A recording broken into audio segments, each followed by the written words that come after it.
An eclectic mix of sightseers stream onto boats bound for Halong Bay. At least 2.5 million people holiday here each year, and about half of those are foreigners. And we can only expect that number to grow now that this UNESCO World Heritage Area has also been named one of the new 7 wonders of the world.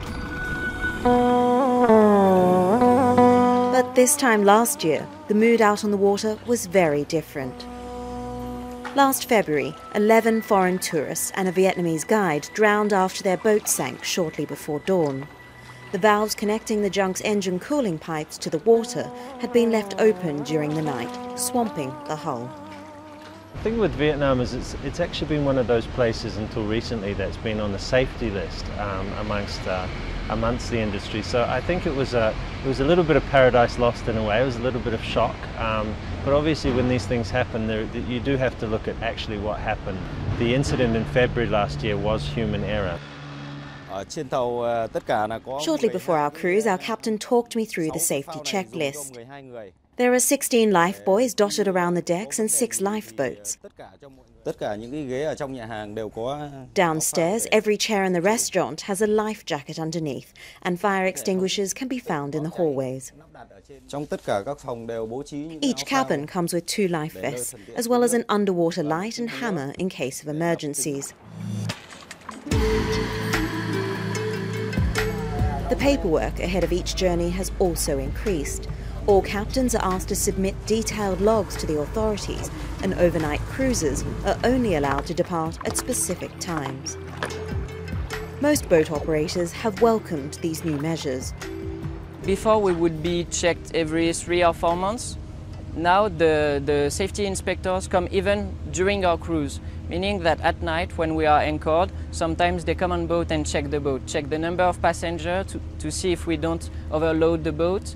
They check also the safety equipment available, they check the fire alarms, and they check the water pumps in the basement to see if we are being careful with all that. Another way to ensure passenger safety is to build sturdier boats.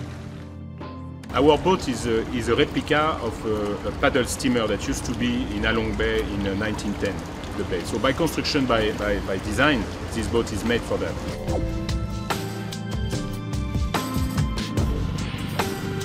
The wooden boat in Halong Bay, by design, were fisherman boats. So they were just meant to carry 2 or 3 people, and they were supposed to be a bit fast and sailing boat to go fishing.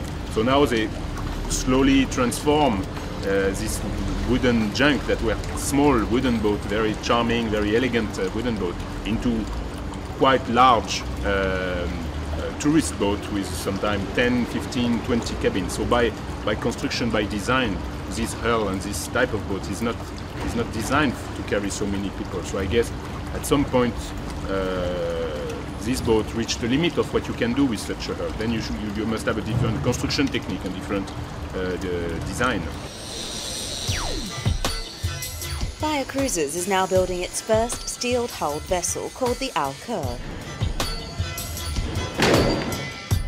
It will hold 64 passengers, have 32 cabins as well as a spa, and offer 3-day luxury tours around the Gulf of Tonkin. The wooden boats aren't as safe as the newer boats. The lifetime of the wooden boat is 10 years, but boats like this, made of steel, will last more than 20 years. And when this boat is launched on Halong Bay, we hope it will improve the image of Vietnam. An image that's very different from this time a year ago. Immediately after the accident, there was a lot of chatter on forums like TripAdvisor, with people pointing the finger at cheap, unlicensed boats and the so-called cowboys that run them. Some commentators even said if people had booked more expensive tours, this might not have happened. But surely, safety isn't just the reserve for luxury travellers. No, price is not really a factor because now there is quite a strong competition in Halong Bay. So it's a very good value for money. Now it's really cheap to go to Halong Bay because there is a lot of boats. Probably because there was not enough regulation, I would say, and they let probably too many boats. And the accident is probably one of the consequences of this. Last year? They had an incident here where people drowned, right? So that was one of my considerations. I said, you know, how safe is it? Safety is obviously very important, particularly when you bring your family. Mostly it's just sort of, it's asking around, but also checking on the websites and making sure that they've got the right tourism licenses and that sort of thing. So if you're a traveller coming to Halong Bay, how do you know if your boat is safe? Particularly if you haven't physically seen the boat or you've booked your tour over the internet. My advice would be to go, same for airline industry, you want to go for the big players. You know, these people, they know their stuff, we know our stuff. So go for the big cruise companies who have many boats, and you can very well see on the internet who are the big ones, and they have a big website, and they own many boats, and they have big operations. So these people have a good safety standard. A year later, and the boats on the bay are brimming with tourists, and the perception is that this is again a safe place to visit. Sometimes when a place gets the World Heritage Site ranking, it really becomes a free-for-all, and they do have to be careful, because I would say that people wouldn't be staying away out of fear, but they would be cautious. When you look at Vietnam, they do have a reputation for regulation, and this wasn't something that had happened across the board.